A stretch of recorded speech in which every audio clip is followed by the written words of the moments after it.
নমস্কার বন্ধুরা, চলুন আজ দেখা যাক কি হতে চলেছে।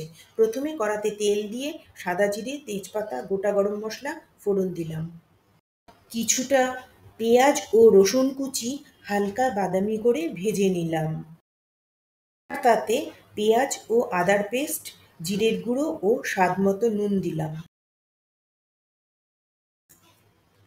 হলুদ ও লাল মরিচের গুঁড়ো দিয়ে দিলাম।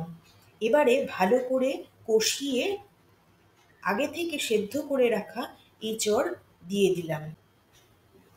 এবার আশা করি আপনারা ধরে ফেলেছেন কি হতে চলেছে। কিছু পরে ভেজে রাখা আলু ও চিংড়ি মাছ অ্যাড করলাম। গরম জল দিয়ে কিছুক্ষণ ফুটিয়ে স্বাদমতো চিনি ও ঘি দিয়ে নামিয়ে নিলাম। গরম ভাতে পরিবেশনের জন্য তৈরি বাঙালির প্রিয় এঁচড় চিংড়ি। ভিডিওটি ভালো লাগলে প্লিজ আমাকে লাইক, শেয়ার ও ফলো করতে ভুলবেন না।